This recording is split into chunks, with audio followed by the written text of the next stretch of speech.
Special Olympics provides year-round sports training and competition to children and adults 8 years of age and older with intellectual and developmental disabilities. They have events and a fundraiser coming up that you don't want to miss, and the details are right around the corner on Polk Place.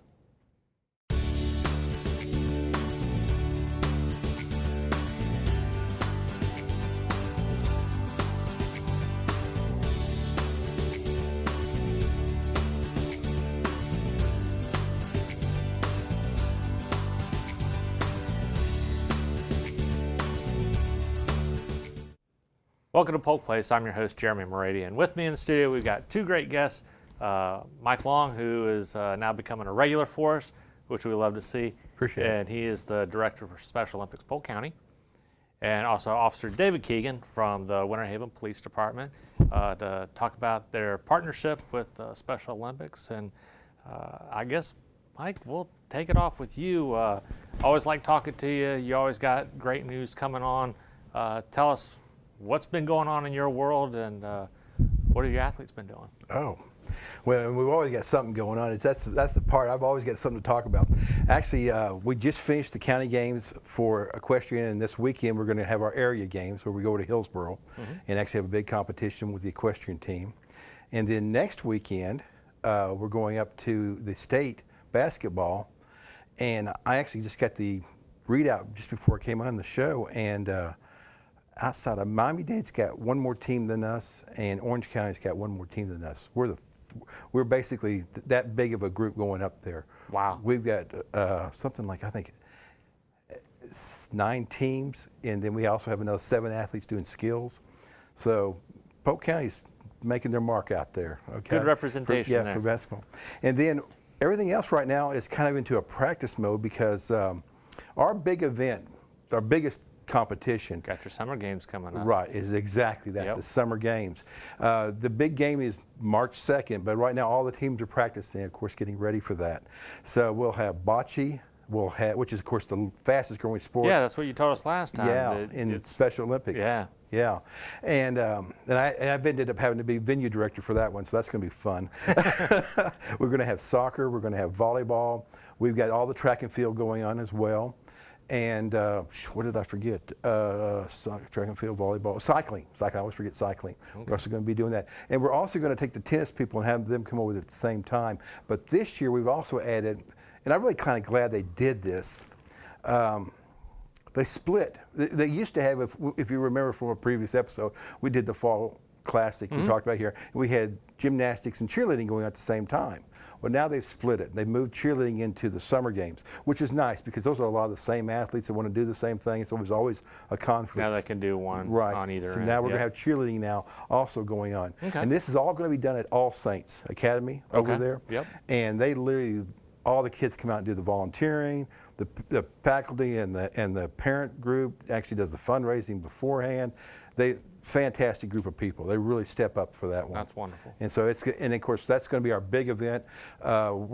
I think my guy who's working in opening ceremonies is going to have some police department there. In fact, he asked me, he said, well, what else can I do? He had all this list of stuff. I said, well, aren't you going to have the Blue Angels fly in? And he said, well, I don't know if I can do that. I said, well, then just get a B-1 bomber. There you go. So that's been our joke. We're working on a World War II biplane right now. Okay, actually. that'll work. Okay, there you go. Anything. Because, yeah, it will literally have probably 400 or 500 athletes there for that event. Wow. Literally. And, of course, hopefully maybe you guys can even come out and film it somewhere. Yeah, it is our biggest event by far. Yeah. So now, looking at this event, volunteers, sponsorships, stuff like that. Anything we can get, yeah, we need it all. Because I mean, of course we need. I mean, just for bocce alone, because I did do it one year, I'll need close to 30 or 40 volunteers just to help me man the courts and keep the kids organized. Track and field needs probably that many. So the count is very high. We'll need to, probably 100 volunteers or more with lunches and different activities and different awards, all that kind of stuff. Okay. So any help we can get, we'd love. So just let me know, and of course they'll post my number. So yeah, that's kind of that's our big event that's coming up, and that's going to be March 2nd again. At All Saints. At All Saints. Academy. Yep. Okay. And then followed closely behind with the torch run. Yes. The Winter Haven Police Department, this will be our 6th year of doing our 5K, which benefits Special Olympics Florida. It's a race that we've hosted in downtown Winter Haven that heads out around lovely Lake Silver by the police department, and it finishes again back in downtown. It's our premier fundraiser that we do. We do other things throughout the year. We'll do what we call a tip-a-cop. We'll have officers in uniform volunteering their time at some local restaurants, Chick-fil-A, Panera, and Starbucks. We'll wash tables down, take orders out to customers for an event like that. But our 5K is really where we make the most of our donation that we pledge yearly to Special Olympics. So with the 5K, now, well, start us off with the torch run for the folks that aren't familiar with that, who might want to come out. Sure. Walk us through a little bit of what you guys do.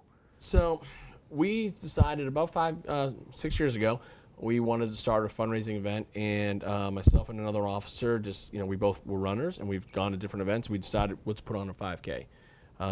With some limited knowledge that we grew the first year with limited advertising, being just mostly Facebook and just word of mouth. We started off at about 310 signups for the event. We've gotten to 592, and we're looking to surpass that this year. Over the last few years, we've built it just basically mostly on social media, and just again word of mouth, getting out there, handing out flyers. So what we do is we just have our regular 5K race. We do just like anyone else, age category awards, fastest overall winner, male and female. We have been lucky enough to have a business sponsor in town donate $100 to each of the top 6 winners, which would be fastest overall male, female, fastest master, grandmaster categories. Okay. We actually award the fastest police officer, male, female, who are on there. We usually have some kind of little prize from them. Dunkin' Donuts has been nice to give us a gift card there for that. Oh, nice. Gotta get that one in. How do you sign up for it? And you can sign up through active.com. All you got to do is just search Winter Haven Police Department 5K or Winter Haven Police Department on Active, and it will pull up the race information. Also, we've had people come up to the police department just to pick up registrations, and we can get you hooked up there to join our 5K. Sounds good. Going for the right reason, right? Yeah, it's go there. Most of the people do. Yeah. Most people come to the police department for the right reason. But it's been a great event for us. It's a Saturday morning. It's 8 o'clock downtown Winter Haven at the library. Like I said, we do the finisher medal. We give the age award medals every 5-year age groups, starting from under 10 to 75 plus. And we also will have finisher medals for every participant in it. We do a bunch of prize giveaways. A lot of our local restaurants throughout the county and some in the Orlando area have been generous enough to actually donate gift cards to their establishments. And we just randomly hand them out to we just pull a bib out of the number bin, we just hand them off. We have another gentleman who sponsors us each year with a television out of a separate fundraiser. So that's like our grand prize at the end of the day. We just give away a TV to one lucky participant. And cost for the run? The run cost depends on the shirt you get. We have 2 shirt options. So we do a dry fit and a cotton. Oh, okay. But, so we have 2 shirt options there. And they run from, I'm not the finance guy of it, I'm more the PR guy, but I'll say $25 is the starting price right now. But like I said, it's the shirt, your finisher medal is what it covers. That's a pretty good package right there. It's a good value. A lot of people make a good value when you look at some of the other races around the county. Yeah. Price-wise, you can get in pretty cheap and walk away with some really great stuff. Well, and if you're comparing it to a Disney run, hey, you're getting a bargain. It's definitely cheap, and you might walk away with a 55-inch color TV this year, smart TV. Wow. Not bad at all. Nice. So, and beautiful run, beautiful time of year. It's a great time of year. Weather's always been on our side. Still hoping, knock on wood. It's a pretty flat course. There's just one. We have our version of Heartbreak Hill at the end. I guess I'm a Boston guy, so I don't have the accent to say Heartbreak Hill. But it's a heartbreaker to some people at the end. So we do get you at the end there for a little bit, but it gets pretty flat after that. It's a straight shot. Chip time event. Never have a problem with it. Okay. Cool. Wonderful. And great. always to a great cause with yeah. everything you guys do. So. I do have 2 more.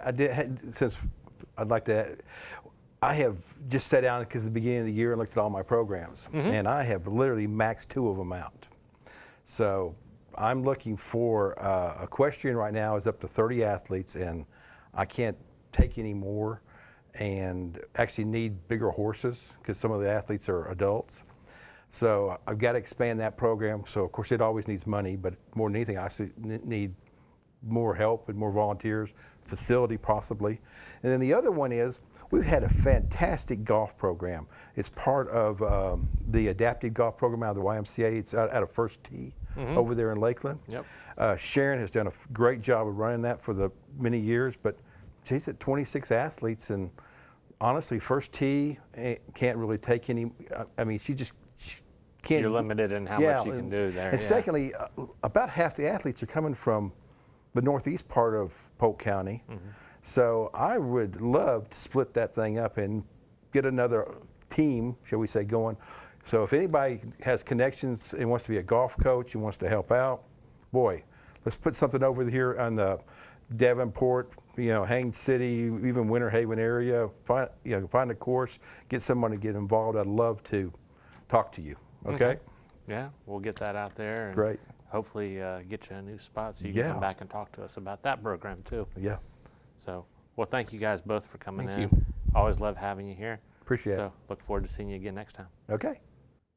Special Olympics Florida and Polk County invites you to the 2019 Polk County Summer Games, Saturday, March 2nd at All Saints Academy in Winter Haven. Approximately 350 athletes will compete in bocce, cycling, soccer, volleyball, and track and field. Over 125 people from our community give their time to volunteer each year, and they could use you as a volunteer as well. They are also in need of sponsors. Their program is made possible through the generosity of local individuals, civic clubs, businesses, and corporations. Their athletes participate in their program at no cost, and without volunteers and donations, the program would not exist. They accept donations in the form of cash or checks, or items such as water, food, transportation, office supplies and equipment, uniforms, or shoes for our athletes. For more information, you can give them a call at 863-873-8219 or look them up online at www.specialolympicsflorida.org/Polk.